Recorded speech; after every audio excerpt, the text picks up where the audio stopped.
Okay, here we are, Matthew Russell Lee, Inner City Press, here at the Southern District of New York Courthouse today, Thursday, February 27th, 2025. We're covering all the cases, but we're also covering now this mayoral race. It struck me today, why is it taking on kind of national tinges? Well, it's because of the indictment of Eric Adams for bribery, but especially it's because of the motion to dismiss, nolo prosequi, by the Trump administration.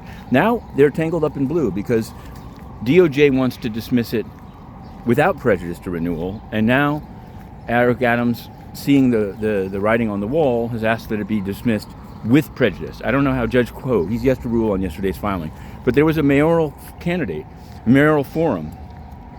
Eric Adams didn't go, but the other ones did.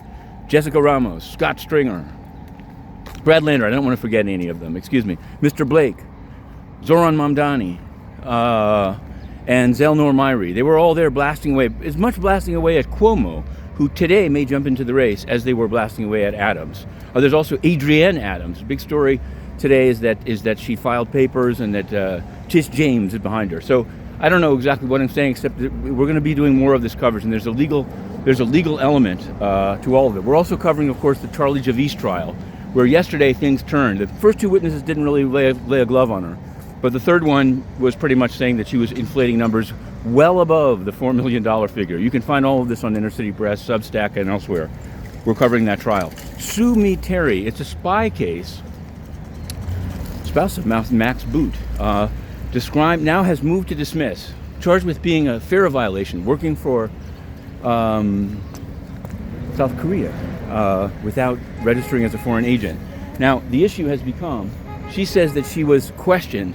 She was taken from her apartment to a hotel room. She had to do a Zoom call, but they didn't even let her be alone for that. They stayed with her. They didn't let her change her clothes alone. They had a female agent with her. They kind of intimidate her. She kept asking them if she needed a lawyer, and they just kept questioning her. I don't know if she asked for a lawyer, though. She may have just asked, do I need a lawyer? I don't know if that's going to trigger dismissal. But she's moved to dismiss. So there's that. There's also a guy called Sycama. He was the husband of a art gallery owner who was then killed in Brazil.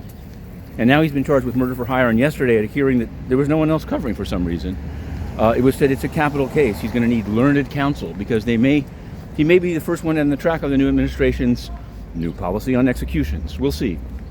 Could be Luigi Mangione as well. Now, in the DC beat, which we also cover, there's a guy called Pannum. He's a leader of Khalistan trying to break away from India, or I don't want to say it the wrong way, but here's the point.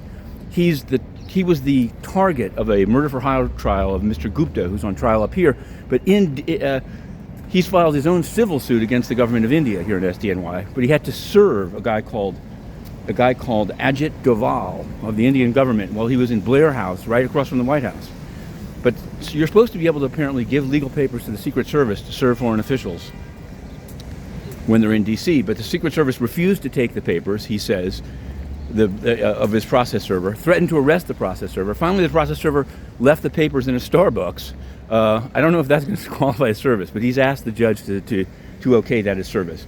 This goes under the rubric of immunity. You see, at least Ajit Doval is potentially subject to this suit.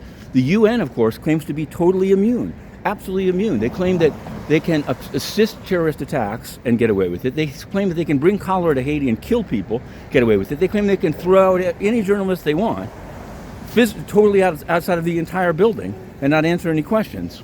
Well, some say that the budget vote in Congress, the thin passage of the budget, means that a new UN ambassador is on the way. Let's see. Whatever that timing, this now is a litmus test for UN immunity and impunity. To be continued.